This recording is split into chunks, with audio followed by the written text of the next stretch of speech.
നമസ്കാരം, എല്ലാവർക്കും xylem IAS സ്വാഗതം. എം ലക്ഷ്മികാന്തിന്റെ ഇന്ത്യൻ പൊളിറ്റി എന്ന ടെക്സ്റ്റ് ബുക്കിന്റെ 8th എഡിഷനെ ബേസ് ചെയ്തുള്ള സൈലം IASന്റെ യൂട്യൂബ് ഇനീഷ്യേറ്റീവിലെ ഇന്നത്തെ വീഡിയോയിൽ നമ്മൾ വളരെ സിഗ്നിഫിക്കൻ്റ് ആയിട്ടുള്ളൊരു ടോപ്പിക്കാണ് ഡിസ്കഷൻ ആയിട്ട് എടുത്തിട്ടുള്ളത്. And the topic is the preamble to the constitution of India. Preamble നമ്മൾ പല പ്രാവശ്യം കണ്ടിട്ടുണ്ട്, പല ആവർത്തി വായിച്ചിട്ടുണ്ടായിരിക്കാം. പക്ഷേ എക്സാമിനേഷൻ പെർസ്പെക്റ്റീവിൽ വളരെ റെലവൻ്റ് ആയിട്ടുള്ള എല്ലാ ഇൻഫർമേഷനും 2 ഭാഗങ്ങളിലായിരിക്കും നമ്മൾ ഈ സീരീസിൽ ഡിസ്കസ് ചെയ്യുക. 1946 ഡിസംബർ മാസം 13 തീയതി നമ്മുടെ ഭരണഘടനാ നിർമ്മാണ സഭയിൽ കോൺസ്റ്റിറ്റ്യൂവൻ്റ് അസംബ്ലിയിൽ പണ്ഡിറ്റ് ജവഹർലാൽ നെഹ്റു ഒരു പ്രമേയം അവതരിപ്പിച്ചു. ഈ പ്രമേയത്തിൽ ബേസിക്കലി നമ്മുടെ കോൺസ്റ്റിറ്റ്യൂഷൻ്റെ ലക്ഷ്യങ്ങൾ എന്തെല്ലാമാണ്, കോൺസ്റ്റിറ്റ്യൂഷൻ്റെ ഫണ്ടമെൻ്റൽസ് എന്തെല്ലാമാണ്, കോൺസ്റ്റിറ്റ്യൂഷൻ്റെ ഫിലോസഫി എന്തെല്ലാമായിരിക്കണം, കോൺസ്റ്റിറ്റ്യൂഷൻ്റെ അടിസ്ഥാന തത്വങ്ങൾ എന്തെല്ലാമായിരിക്കണം എന്നിങ്ങനെയുള്ള കാര്യങ്ങളാണ് ജവഹർലാൽ നെഹ്റു ഭരണഘടനാ നിർമ്മാണ സഭയിൽ അവതരിപ്പിച്ചത്. ഈ പ്രമേയമാണ് നമ്മൾ ഒബ്ജക്റ്റീവ് റെസൊല്യൂഷൻ എന്ന് വിശേഷിപ്പിക്കുന്നത്. ഒബ്ജക്റ്റീവ് റെസൊല്യൂഷൻ അഥവാ ലക്ഷ്യപ്രമേയം, ഒബ്ജക്റ്റീവ് റെസൊല്യൂഷൻ. ഈ പ്രമേയത്തെ മോഡിഫൈ ചെയ്തുകൊണ്ട് നമ്മുടെ കോൺസ്റ്റിറ്റ്യൂഷനിൽ ഒരു ഇൻട്രൊഡക്ഷൻ നമ്മൾ ഫിക്സ് ചെയ്തു, അല്ലെങ്കിൽ ഒരു പ്രിഫേസ് നമ്മൾ ഫിക്സ് ചെയ്തു എന്ന് പറയാം.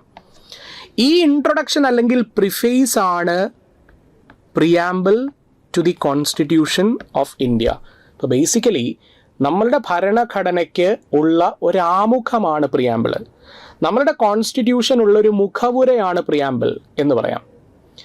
ഇതേ ഇൻട്രൊഡക്ഷനിൽ അല്ലെങ്കിൽ ഇതേ പ്രിഫേസിൽ തന്നെ നമ്മളുടെ കോൺസ്റ്റിറ്റ്യൂഷൻ്റെ ഒരു സമ്മറി കൂടി പ്രൊവൈഡ് ചെയ്യുന്നുണ്ട്. സമ്മറി, സാരാംശം, അല്ലെങ്കിൽ എസെൻസ് പ്രൊവൈഡ് ചെയ്യുന്നുണ്ട് എന്ന് പറയാം.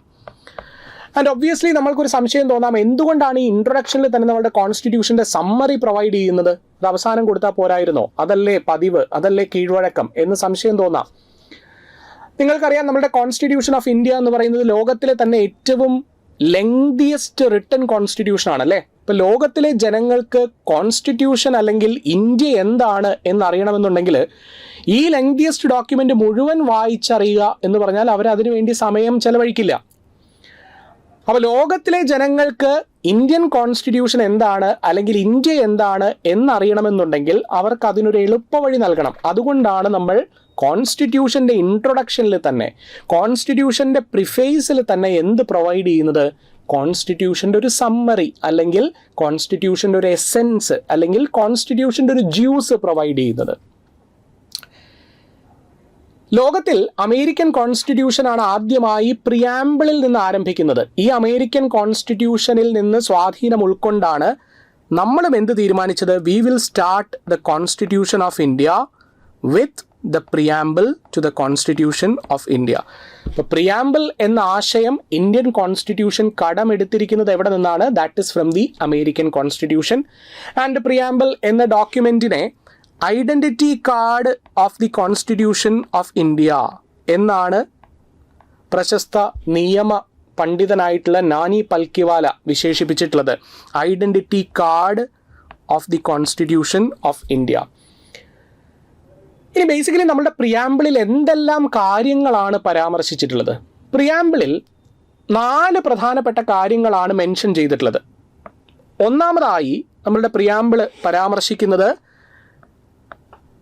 ദ സോഴ്സ് ഓഫ് പവർ, അധികാരത്തിൻ്റെ സ്രോതസ് ആരാണ്, ആർക്കുള്ള അധികാരമാണ്, എന്തിനുള്ള അധികാരമാണ് എന്നുള്ള കാര്യം ഞാൻ പറയാം.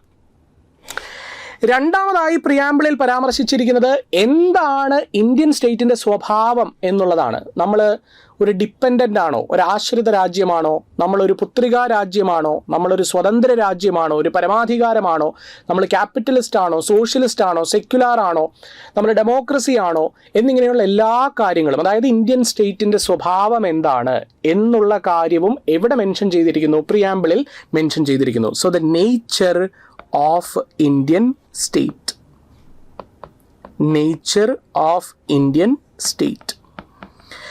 ഇനി മൂന്നാമതായിട്ട് നമ്മളുടെ കോൺസ്റ്റിറ്റ്യൂഷൻ എന്ന് പറയുന്നത് ഒരു റിട്ടൺ ഡോക്യുമെൻ്റ് ആണല്ലേ. അപ്പോൾ ഈ കോൺസ്റ്റിറ്റ്യൂഷൻ മുന്നോട്ട് വയ്ക്കുന്ന ലക്ഷ്യങ്ങൾ എന്തെല്ലാമാണ്, ഒബ്ജക്റ്റീവ്സ് എന്തെല്ലാമാണ്? What are the objectives of the constitution of India? Say for example, justice, നീതി ഒരു ലക്ഷ്യമാണ്, സ്വാതന്ത്ര്യം ഒരു ലക്ഷ്യമാണ്, സമത്വം ഒരു ലക്ഷ്യമാണ്, സാഹോദര്യം ഒരു ലക്ഷ്യമാണ്. അപ്പോൾ ഒബ്ജക്റ്റീവ്സിനെ പറ്റിയും നമ്മുടെ കോൺസ്റ്റിറ്റ്യൂഷനിൽ പരാമർശിച്ചിട്ടുണ്ട്. ആൻഡ് അവസാനം, എന്നാണ് ഈ കോൺസ്റ്റിറ്റ്യൂഷൻ നമ്മളുടെ കോൺസ്റ്റിറ്റ്യൂഷനായിട്ട് നമ്മൾ അഡോപ്റ്റ് ചെയ്തത്, സ്വീകരിച്ചത്, അംഗീകരിച്ചത് എന്ന തീയതി കൂടി, date of adoption of the constitution of India. അപ്പോൾ ഇങ്ങനെ 4 കാര്യങ്ങളാണ് നമ്മളുടെ പ്രിയാമ്പിൾ എന്ന ഡോക്യുമെൻറ്റിൽ മെൻഷൻ ചെയ്തിട്ടുള്ളത്. One is the source of power, second one is the nature of Indian state, the third one is the objectives of the constitution, and the fourth one is the date of adoption of the constitution of India. നമ്മൾ ഓരോ വാചകങ്ങളായിട്ട്, ഓരോ ഭാഗങ്ങളായിട്ട് examination പെർസ്പെക്റ്റീവിൽ ഒന്നും തന്നെ നഷ്ടപ്പെടാതെ നമ്മൾ മനസ്സിലാക്കാൻ പോവുകയാണ്. അപ്പോൾ പ്രിയാമ്പിൾ സ്റ്റാർട്ട് ചെയ്യുന്നത് എങ്ങനെയാണ്? We the people of India എന്നാണല്ലേ. അപ്പോൾ ബ്ലാക്ക് ബോൾഡ് ലെറ്റേഴ്സിൽ കൊടുത്തിരിക്കുന്ന എല്ലാ വാചകങ്ങളും, എല്ലാ വാക്കുകളും യഥാർത്ഥത്തിൽ എന്താണ് ഇൻഡിക്കേറ്റ് ചെയ്യുന്നത് എന്ന് വളരെ വിശദമായി തന്നെ നമ്മൾ മനസ്സിലാക്കാൻ പോവുകയാണ്. അതിനാസ്പദമായിട്ട് നമ്മൾ ആദ്യത്തെ ടേം എടുക്കുകയാണ്, we the people having solemnly resolve to constitute India into എന്ന് പറഞ്ഞാൽ എന്താണ്?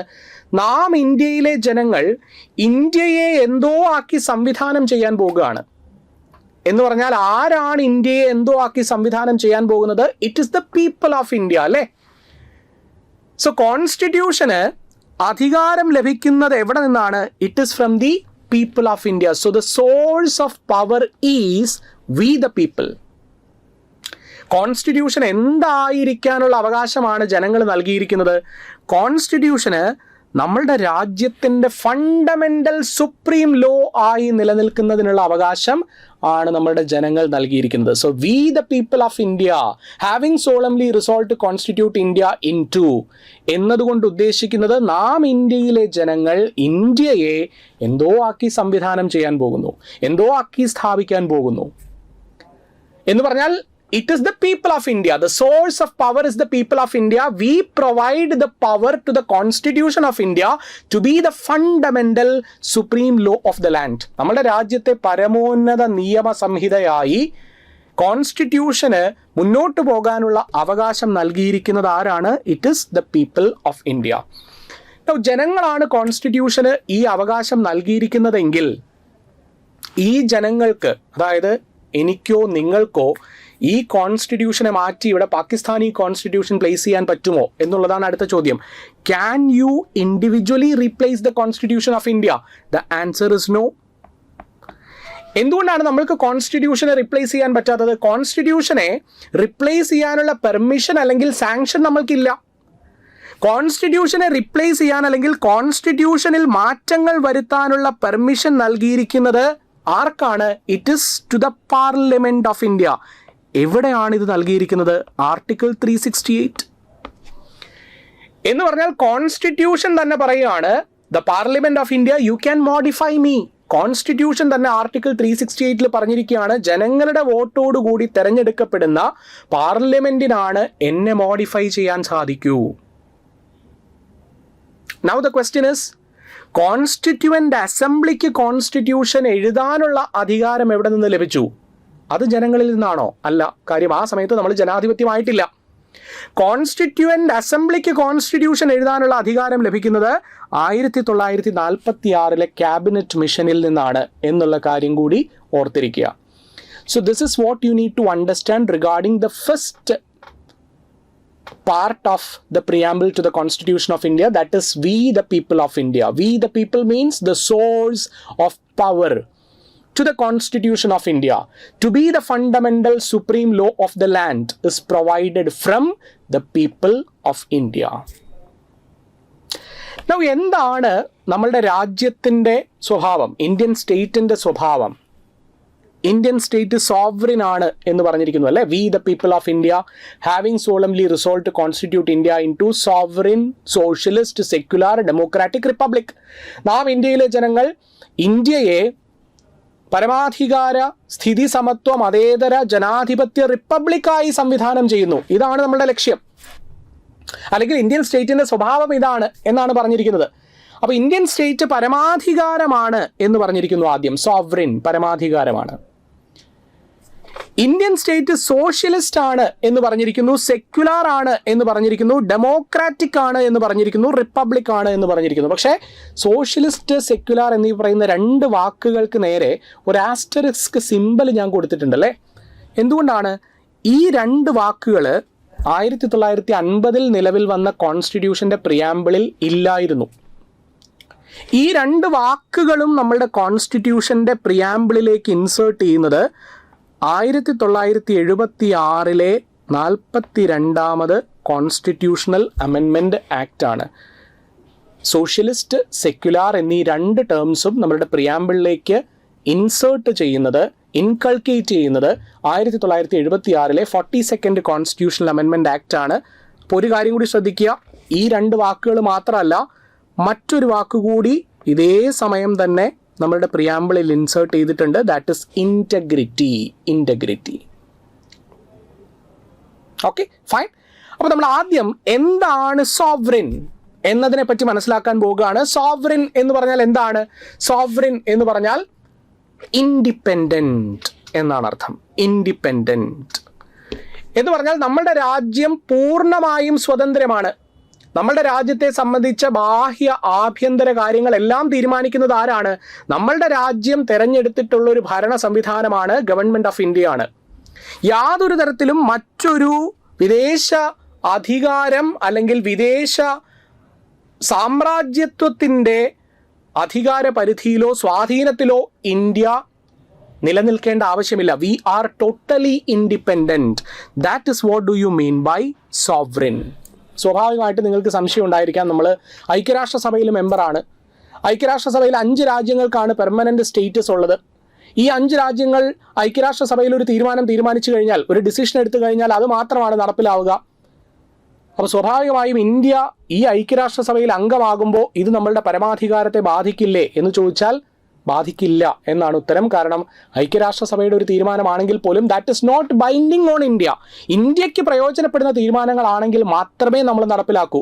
പിന്നെ എന്തുകൊണ്ട് നമ്മൾ ഐക്യരാഷ്ട്രസഭയിലും കോമൺവെൽത്തിലും ഒക്കെ അംഗങ്ങളായിരിക്കണം എന്ന് ചോദിച്ചാൽ, നമ്മളുടെ രാജ്യം ഒരു പുതിയ ജനാധിപത്യമാണ്. രാജ്യത്തെ സംബന്ധിച്ച് പരമാവധി പോസിബിൾ ആയിട്ടുള്ള സഹകരണത്തിനുള്ള സാധ്യതകൾ തേടിയാൽ മാത്രമാണ് നമ്മളുടെ രാജ്യം ഉയർച്ച കൈവരിക്കൂ, പ്രോഗ്രസ് കൈവരിക്കൂ. അതുകൊണ്ടാണ് നമ്മൾ എന്ത് തീരുമാനിച്ചിട്ടുള്ളത്? We will remain part of the British Commonwealth. We will remain part of the United Nations. അവിടെ മറ്റേതെങ്കിലും അധികാരികളുണ്ടെങ്കിൽ പോലും, മറ്റേതെങ്കിലും രാജ്യങ്ങൾക്കാണ് അവിടെ അധികാരമെങ്കിൽ പോലും, we will continue being members in this international organization for the welfare of Indian state. That's it. അപ്പോൾ India പരമാധികാര സംവിധാനമാണ് എന്ന് മനസ്സിലായി. ഇനി രണ്ടാമത്തേതായി ഇന്ത്യൻ സ്റ്റേറ്റിൻ്റെ നേച്ചർ എന്ന് പരാമർശിച്ചിരിക്കുന്നത് എന്താണ്? നമ്മൾ സോഷ്യലിസ്റ്റ് ആണ് എന്നാണ്. എന്താണ് സോഷ്യലിസ്റ്റ് എന്ന് പറഞ്ഞാൽ, അല്ലെങ്കിൽ സോഷ്യലിസം എന്ന് പറഞ്ഞാൽ എന്താണ്? സോഷ്യലിസം എന്ന് പറഞ്ഞാൽ ലോകത്തിനറിയാവുന്ന സോഷ്യലിസം മാർക്സിസ്റ്റ് സോഷ്യലിസമാണ്. ഈ മാർക്സിസ്റ്റ് സോഷ്യലിസം സ്റ്റേറ്റ് സോഷ്യലിസം അല്ലെങ്കിൽ കമ്മ്യൂണിസ്റ്റ് സോഷ്യലിസം എന്നും വിശേഷിപ്പിക്കപ്പെടാറുണ്ട്. ഈ മാർക്സിസ്റ്റ് സോഷ്യലിസം എന്ന് പറഞ്ഞാൽ all means of production and services, all means of production and services will be controlled by the state or will come under the purview of the state. എന്ന് പറഞ്ഞാൽ എല്ലാ ഉൽപാദന സേവന മേഖലകളും സ്റ്റേറ്റിൻ്റെ നിയന്ത്രണത്തിൽ മാത്രമായിരിക്കും. എന്ന് പറഞ്ഞാൽ അവിടെ പ്രൈവറ്റ് പ്ലെയേഴ്സ് ഉണ്ടായിരിക്കില്ല. ഇതാണ് Marxist socialism.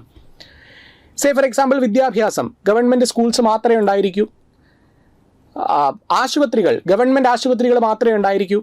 Transportation, government transportation മാത്രമേ ഉണ്ടായിരിക്കൂ.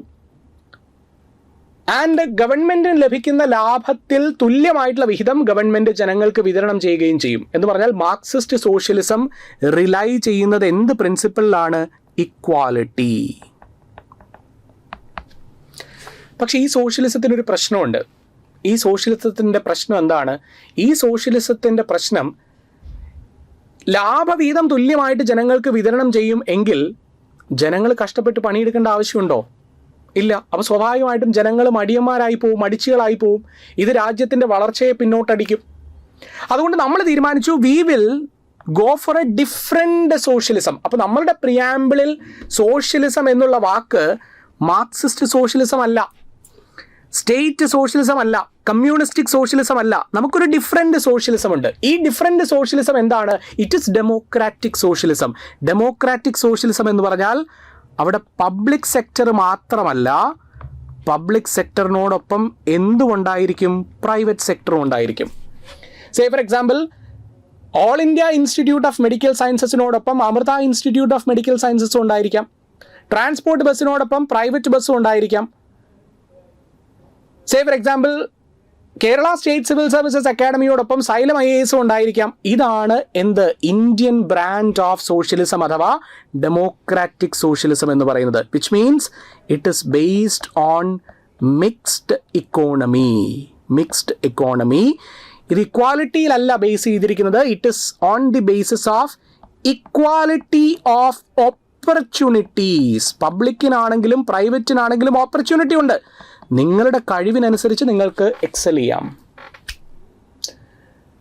മാർക്സിസ്റ്റ് സോഷ്യലിസത്തിൽ everything is on the basis of equality. സമത്വമാണ്. ഇവിടെ അവസര സമത്വമാണ്. അവസരങ്ങളുണ്ട്. യൂസഫ് അലിക്കുള്ള അവസരം നിങ്ങൾക്കും ഉണ്ട്, ടാറ്റയ്ക്കുള്ള അവസരം നിങ്ങൾക്കും ഉണ്ട്. നിങ്ങൾ മിടുക്കരാണെങ്കിൽ നിങ്ങൾക്ക് കോമ്പീറ്റ് ചെയ്ത് മുന്നോട്ട് പോവാം. ഗവൺമെൻറ്റും പ്രൈവറ്റും തമ്മിലും കോമ്പറ്റീഷൻ ഉണ്ടായിരിക്കും. നിങ്ങൾ മിടുക്കരാണെങ്കിൽ provide better services, provide better products, quality products, you may progress. This is what do you mean by democratic socialism അല്ലെങ്കിൽ Indian brand of socialism which is on the basis of equality of opportunities. And already ഞാൻ പറഞ്ഞു socialist എന്ന വാക്ക് insert ചെയ്തിരിക്കുന്നത് 42nd constitutional amendment ആക്റ്റിലൂടെയാണ് കേട്ടോ. 42nd constitutional amendment ആക്റ്റിലൂടെയാണ് socialist എന്ന് പറയുന്ന വാക്ക് insert ചെയ്തിട്ടുള്ളത്. The next nature ഈ സെക്യുലാറിസം എന്താണ് എന്നുള്ള കാര്യം നമ്മൾ ഓൾറെഡി സെലിയൻ ഫീച്ചേഴ്സ് ഡിസ്കസ് ചെയ്തപ്പോൾ ഞാൻ പറഞ്ഞിരുന്നു. സെക്യുലാർ എന്ന് പറയുന്ന വാക്കും ആശയത്തെ പറ്റിയല്ല ഞാൻ പറയുന്നത്. സെക്യുലാർ എന്ന് പറയുന്ന വാക്കും നമ്മൾ ഇൻസേർട്ട് ചെയ്തിരിക്കുന്നത് 42nd കോൺസ്റ്റിറ്റ്യൂഷണൽ അമെൻമെൻറ്റ് ആക്റ്റിലൂടെയാണ്. സെക്യുലാരിസം എന്ന് പറഞ്ഞാൽ ലോകത്തിനറിയാവുന്ന സെക്യുലാരിസം വെസ്റ്റേൺ സെക്യുലാരിസം ആണ്. വെസ്റ്റേൺ സെക്യുലാരിസം എന്ന് പറഞ്ഞാൽ അമേരിക്കൻ സെക്യുലാരിസം എന്ന് പറയാം. പോപ്പുലർലി അമേരിക്കൻ സെക്യുലാരിസം എന്ന് പറയാം. അമേരിക്കൻ സെക്യുലാരിസത്തിൻ്റെ പ്രത്യേകത എന്താണ്? അമേരിക്കൻ സെക്യുലാരിസത്തിൽ സ്റ്റേറ്റും റിലീജിയനും തമ്മിൽ സ്ട്രിക്റ്റ് സെപ്പറേഷൻ ഉണ്ട്. അതായത് കോൺസ്റ്റിറ്റ്യൂഷൻ സ്റ്റേറ്റിനോട് മതപരമായിട്ടുള്ള കാര്യങ്ങളിൽ ഇടപെടാൻ അനുവാദം നൽകുന്നില്ല. കോൺസ്റ്റിറ്റ്യൂഷനിൽ അത്തരമൊരു പ്രൊവിഷൻ ഇല്ല വെസ്റ്റേൺ സെക്യുലാരിസത്തിൽ. എന്ന് പറഞ്ഞാൽ religion is separate, state is separate. Religious മാറ്റേഴ്സിൽ സ്റ്റേറ്റ് ഇൻ്റർഫിയർ ചെയ്യില്ല. ഒരു റിലീജിയനെയും സ്റ്റേറ്റ് ഒരു തരത്തിലും പ്രൊമോട്ട് ചെയ്യില്ല. പക്ഷെ Indian brand of secularism is positive secularism. നമ്മുടെ സെക്യുലാരിസം പോസിറ്റീവ് സെക്യുലാരിസം ആണ്. എന്ന് പറഞ്ഞാൽ എന്താണ്? എന്ന് പറഞ്ഞാൽ there is no strict separation of religion and state. നമ്മളുടെ കോൺസ്റ്റിറ്റ്യൂഷൻ തന്നെ പറയുന്നുണ്ട് സ്റ്റേറ്റിന് വേണമെങ്കിൽ എന്ത് ചെയ്യാം? സ്റ്റേറ്റിന് വേണമെങ്കിൽ റിലീജിയനുമായി ബന്ധപ്പെട്ടിട്ടുള്ള സെക്യുലർ ആക്ടിവിറ്റീസിൽ ഇൻ്റർഫിയർ ചെയ്യാം. എന്ന് പറഞ്ഞാൽ സേ ഫോർ എക്സാമ്പിൾ, ശബരിമലയിൽ അരവണയാണ് പ്രസാദം അല്ലേ? പക്ഷേ അരവണ മാറ്റി ഷാർജ ഷെയ്ഖ് ശബരിമലയിൽ പ്രസാദം കൊടുക്കണമെന്ന് സ്റ്റേറ്റിന് പറയാൻ പറ്റില്ല. പക്ഷേ ഈ അരവണ ജനങ്ങൾക്ക് കഴിക്കാൻ പറ്റുന്നതാണോ, അവരുടെ ഹെൽത്തിനെ ബാധിക്കുന്നുണ്ടോ എന്ന് സ്റ്റേറ്റിന് ചെക്ക് ചെയ്യാം. എന്ന് പറഞ്ഞാൽ there is no strict separation of religion and the state. നിങ്ങൾ ഹജ്ജ് കോട്ടയെ പറ്റി കേട്ടിട്ടുണ്ടായിരിക്കാം അല്ലേ? അതുപോലെ ശബരിമല ക്ഷേത്രത്തെ പറ്റി കേട്ടിട്ടുണ്ടായിരിക്കാം. അതുപോലെ തീർത്ഥാടന യാത്രയെ പറ്റി നിങ്ങൾ കേട്ടിട്ടുണ്ടായിരിക്കാം. ഘോഷയാത്ര, ശോഭയാത്ര എന്നൊക്കെ കേട്ടിട്ടുണ്ടായിരിക്കാം. ഇവിടെ എല്ലാം പ്രൊട്ടക്ഷൻ നൽകുന്നത് ആരാണ്? പോലീസാണ്, സ്റ്റേറ്റ് ആണ്. എന്ന് പറഞ്ഞാൽ സ്റ്റേറ്റിന് എന്ത് ചെയ്യാം? സ്റ്റേറ്റിന് റിലീജിയസ് ആക്ടിവിറ്റീസിൽ അല്ലെങ്കിൽ മതപരമായ വിശ്വാസങ്ങളെ സ്റ്റേറ്റിന് പ്രൊമോട്ട് ചെയ്യാം. പക്ഷേ ഏതെങ്കിലും ഒരു മതത്തിൻ്റെ വിശ്വാസങ്ങളെ മാത്രമായിരിക്കാൻ പാടില്ല. എല്ലാ മതത്തെയും ഒരുപോലെ പ്രൊമോട്ട് ചെയ്യാം. ഇതാണ് ഇന്ത്യൻ ബ്രാൻഡ് ഓഫ് സെക്യുലാരിസം. അപ്പം അമേരിക്കൻ സെക്യുലാരിസം നെഗറ്റീവ് ആണ്. കാരണം ഒരു മതത്തെയും ഒരു തരത്തിലും പ്രൊമോട്ട് ചെയ്യുന്നില്ല. ഇന്ത്യൻ ബ്രാൻഡ് ഓഫ് സെക്യുലറിസം പോസിറ്റീവാണ്, എല്ലാ മതത്തെയും ഒരേ രീതിയിൽ തന്നെ പ്രൊമോട്ട് ചെയ്യുന്നു. It is equal distance, equal promotion and equal respect for all religion. ഇപ്പോൾ ബേസിക്കലി സെക്യുലാർ എന്ന് പറഞ്ഞാൽ എന്താണ്? സെക്യുലാർ എന്ന് പറഞ്ഞാൽ അത് അമേരിക്കൻ സെക്യുലാരിസം ആണെങ്കിലും ഇന്ത്യൻ സെക്യുലാരിസം ആണെങ്കിലും there is no official religion for the state. നമ്മൾ അമേരിക്കയെ ഒരിക്കലും ഇസ്ലാമിക് റിപ്പബ്ലിക് ഓഫ് അമേരിക്ക അല്ലെങ്കിൽ ക്രിസ്ത്യൻ റിപ്പബ്ലിക് ഓഫ് അമേരിക്ക എന്ന് പറയാറില്ല. ഇന്ത്യയെ നമ്മൾ ഹിന്ദു റിപ്പബ്ലിക് ഓഫ് ഇന്ത്യ എന്ന് പറയാറില്ല. It is just republic of America, it is just republic of India എന്ന് പറഞ്ഞാൽ ഗവൺമെൻറ്റിന് ഔദ്യോഗികമായിട്ടുള്ളൊരു മതം ഇല്ല. ജനങ്ങൾക്ക് മതമാകാം, പക്ഷേ ഗവൺമെൻറ്റിന് മതം ഇല്ല. അമേരിക്ക ആണെങ്കിലും ഇന്ത്യ ആണെങ്കിലും സെക്യുലാരിസം പ്രാക്ടീസ് ചെയ്യുന്നത് ഡിഫറെൻ്റ് ആയിട്ടുള്ള രീതിയിലാണ്. That's it. മറ്റൊരു പ്രധാനപ്പെട്ട ചോദ്യം, ഈ 42ാമത് കോൺസ്റ്റിറ്റ്യൂഷണൽ അമെൻമെൻറ്റ് ആക്ടിലൂടെ സെക്യുലാരിസം എന്ന് പറയുന്ന വാക്ക് പ്രിയാമ്പിളിൽ കൂട്ടിച്ചേർത്തത് കൊണ്ട് നമ്മളുടെ കോൺസ്റ്റിറ്റ്യൂഷൻ്റെ സ്വഭാവത്തിൽ എന്തെങ്കിലും മാറ്റം വന്നിട്ടുണ്ടോ? ആൻസർ ഇല്ല എന്നാണ് കേട്ടോ, ഇല്ല. കാരണം നമ്മൾ എപ്പോഴും സെക്യുലാർ ആയിരുന്നു. നമ്മളുടെ കോൺസ്റ്റിറ്റ്യൂഷനിൽ right to freedom of religion ഉണ്ടല്ലേ, മതസ്വാതന്ത്ര്യത്തിനുള്ള അവകാശമുണ്ട് എന്ന് പറഞ്ഞാൽ നമ്മൾ എപ്പോഴും സെക്യുലാർ ആയിരുന്നു. ഒരു വാക്ക് കൂട്ടിച്ചേർത്തു എന്നുള്ളത് കൊണ്ട് സ്വഭാവം മാറുമോ? ഇപ്പം എൻ്റെ പേര് മാറ്റി എന്നുള്ളത് കൊണ്ട് എൻ്റെ സ്വഭാവം മാറുമോ? ഇല്ല. അപ്പോൾ ഒരു വാക്ക് എഴുതി ചേർത്തു എന്നുള്ളത് കൊണ്ട് സ്വഭാവത്തിൽ മാറ്റമൊന്നും വന്നിട്ടില്ല, കോൺസ്റ്റിറ്റ്യൂഷൻ്റെ സ്വഭാവത്തിൽ മാറ്റമൊന്നും വന്നിട്ടില്ല എന്ന് ഓർക്കുക. അപ്പോൾ സോഷ്യലിസ്റ്റ് എന്നുള്ള വാക്ക് കൂട്ടിച്ചേർത്തു എന്നുള്ളത് കൊണ്ടോ സെക്യുലാർ എന്നുള്ള വാക്ക് കൂട്ടിച്ചേർത്തു എന്നുള്ളത് കൊണ്ടോ നമ്മളുടെ കോൺസ്റ്റിറ്റ്യൂഷൻ്റെ സ്വഭാവത്തിൽ മാറ്റം വന്നിട്ടില്ല എന്ന കാര്യം പ്രത്യേകം ഓർത്തിരിക്കുക. സോ നമ്മളുടെ കോൺസ്റ്റിറ്റ്യൂഷൻ്റെ നേച്ചർ എന്തൊക്കെയായിരുന്നു? നമ്പർ 1 സോവറിൻ, പരമാധികാരമാണ് എന്ന് പറഞ്ഞു. സെക്കൻഡ് സോഷ്യലിസ്റ്റ്, സ്ഥിതി സമത്വം എന്താണ് എന്ന് പറഞ്ഞു. തേർഡ് വൺ ഇസ് സെക്യുലാർ, മതേതരമാണ് എന്ന് പറഞ്ഞു. And the fourth one is democratic, നമ്മൾ ജനാധിപത്യ സംവിധാനം കൂടിയാണ്. ആൻഡ് ജനാധിപത്യത്തിൻ്റെ ഏറ്റവും നല്ല ഡെഫിനിഷൻ നൽകിയിരിക്കുന്നത് എബ്രഹാം ലിങ്കൺ ആണ്. എബ്രഹാം ലിങ്കൻ്റെ ഡെഫിനിഷൻ പ്രകാരം, നിർവചന പ്രകാരം, ഡെമോക്രസി എന്ന് പറഞ്ഞാൽ it is for the people, by the people and of the people. ജനങ്ങൾക്കായി തിരഞ്ഞെടുക്കുന്ന ഭരണ സംവിധാനത്തെയാണ് ജനാധിപത്യം എന്ന് വിളിക്കുക. പക്ഷേ നമ്മളുടെ പ്രിയാമ്പിളിൽ ഡെമോക്രസി എന്നുള്ള വാക്ക് ഉദ്ദേശിക്കുന്നത് എന്താണ്? പ്രിയാമ്പിളിൽ ഡെമോക്രസി എന്നുള്ള വാക്കുകൊണ്ട് ഉദ്ദേശിക്കുന്നത് നമ്മൾ പ്രാക്ടീസ് ചെയ്യുന്നത് പാർലമെന്ററി റെപ്രസെൻറ്റേറ്റീവ് ഡെമോക്രസിയാണ് എന്നതാണ്. പ്രസിഡൻഷ്യൽ ഡെമോക്രസി അല്ല. അമേരിക്ക പ്രാക്ടീസ് ചെയ്യുന്നത് പ്രസിഡൻഷ്യൽ ഡെമോക്രസിയാണ്. പ്രസിഡൻഷ്യൽ ഡെമോക്രസി അല്ല നമ്മളുടെ ഡെമോക്രസി. നമ്മളുടെ ജനാധിപത്യം എന്ന് പറഞ്ഞാൽ പാർലമെന്ററി ജനാധിപത്യമാണ്, റെപ്രസെൻറ്റേറ്റീവ് ജനാധിപത്യമാണ്, ഇൻഡയറക്റ്റ് ജനാധിപത്യമാണ്, ഡയറക്റ്റ് അല്ല. അപ്പോൾ നമ്മളുടെ പ്രിയാമ്പിളിൽ സോവറിൻ, സോഷ്യലിസ്റ്റ്, സെക്യുലാർ എന്നൊക്കെ പറഞ്ഞാൽ ഈ വാക്കുകൾക്ക് ചിലപ്പോൾ ലോകമറിയുന്ന മറ്റൊരർത്ഥം ഉണ്ടായിരിക്കാം. പക്ഷേ ഇന്ത്യയിൽ ഇറ്റ് ഇസ് ഡിഫറെൻറ്റ്. ഇന്ത്യയിൽ democracy is parliamentary representative democracy. ഇന്ത്യയെ ശരിക്കും ജനാധിപത്യമാണെന്ന് പറയാൻ സാധിക്കുമോ? ലോകത്തിലെ ഏറ്റവും വലിയ ജനാധിപത്യമാണ് ഇന്ത്യ എന്ന് പറയാൻ സാധിക്കുമോ? ഡെഫിനറ്റ്ലി പറയാം. Why? Because we have regular elections. Elections നടന്നാൽ മാത്രം പോരാ, റെഗുലർ ഇലക്ഷൻസ് നടക്കണം അല്ലേ? അത് മാത്രമല്ല, ഇലക്ഷൻസ് നടന്നാൽ മതി, റെഗുലർ ഇലക്ഷൻസ് നടന്നാൽ മതി ലോകത്തിലെ ഏറ്റവും വലിയ ജനാധിപത്യമാകാം എങ്കിൽ ചൈന ലോകത്തിലെ ഏറ്റവും വലിയ ജനാധിപത്യമാണെന്ന് പറയുന്നതിൽ തെറ്റുണ്ടോ സർ എന്നൊരു സംശയം നിങ്ങൾക്ക് തോന്നാം. ഇലക്ഷൻസ് റെഗുലർ ആയാൽ മാത്രം പോരാ, free and fair regular elections ആയിരിക്കണം. എന്ന് പറഞ്ഞാൽ വിജയിക്കുന്ന രാഷ്ട്രീയ പാർട്ടിയോ നേതാവോ ആരാണോ അവർക്ക് അധികാരത്തിലേക്ക് എത്താൻ പറ്റുന്ന തെരഞ്ഞെടുപ്പായിരിക്കണം. ചൈനയിൽ അങ്ങനെയാണോ എന്നുള്ള കാര്യം ഒന്ന് പരിശോധിച്ച് നോക്കുക. ഫൈൻ. അപ്പോൾ ഡെമോക്രസി എന്നുള്ള വാക്കുകൊണ്ട് ഉദ്ദേശിക്കുന്നത് we practice parliamentary representative democracy. And finally republic. Republic എന്ന് പറഞ്ഞാൽ എന്താണ്? ഇന്ത്യ റിപ്പബ്ലിക് ആണ് എന്ന് പറയണമെങ്കിൽ India should have elected head of the state. തെരഞ്ഞെടുക്കപ്പെട്ട സ്റ്റേറ്റിൻ്റെ തലവൻ, ഹെഡ് ഓഫ് ദി സ്റ്റേറ്റ് എന്ന് പറഞ്ഞാൽ ആരാണ്? പ്രസിഡന്റ് ആണ്. ഇന്ത്യയിൽ പ്രസിഡന്റ് എല്ലാ കാലത്തും തെരഞ്ഞെടുക്കപ്പെടുന്ന ആളാണല്ലേ. ഒരിക്കലും ഒരു രാജഭരണാധികാരി ഇന്ത്യയിൽ പ്രസിഡന്റ് ആവുന്നില്ല. എല്ലായ്പ്പോഴും സ്റ്റേറ്റിൻ്റെ തലവനായ പ്രസിഡന്റ് തെരഞ്ഞെടുക്കപ്പെടുന്നു. അങ്ങനെ തെരഞ്ഞെടുക്കപ്പെടുന്ന ഒരു പ്രസിഡന്റ് ഉണ്ട് എങ്കിൽ വി ആർ റിപ്പബ്ലിക്. ഇനി തെരഞ്ഞെടുക്കപ്പെടുന്ന ഒരു ഹെഡ് ഓഫ് ദി സ്റ്റേറ്റ് അല്ല എങ്കിലോ? Example is Britain. ബ്രിട്ടനെ നമ്മൾ റിപ്പബ്ലിക് എന്ന് വിളിക്കാറില്ല. ബ്രിട്ടനെ നമ്മൾ മൊണാർക്കി എന്നാണ് വിളിക്കുക. എന്തുകൊണ്ടാണ് ബ്രിട്ടൻ മൊണാർക്കിയും ഇന്ത്യ റിപ്പബ്ലിക്കും ആവുന്നത്? ബ്രിട്ടൻ മൊണാർക്കി ആവാനുള്ള കാരണം ബ്രിട്ടനിലെ ഹെഡ് ഓഫ് ദ സ്റ്റേറ്റ് രാജാവ്, രാജഭരണാധികാരിയാണ്, കിരീടാവകാശിയാണ്. അത് പാരമ്പര്യമായി കൈമാറ്റം ചെയ്യപ്പെടുന്ന പദവിയാണ്, ഒരിക്കലും തെരഞ്ഞെടുക്കപ്പെടുക അല്ല ചെയ്യുന്നത്. അപ്പോൾ India is republic not because the prime minister is elected, it is because the head of the state, the president of India is elected. Fine. So these are the 5 characters of Indian state as per the preamble of the Indian Constitution. ഇനി preamble ഒന്ന് വായിച്ചു നോക്കിയേ.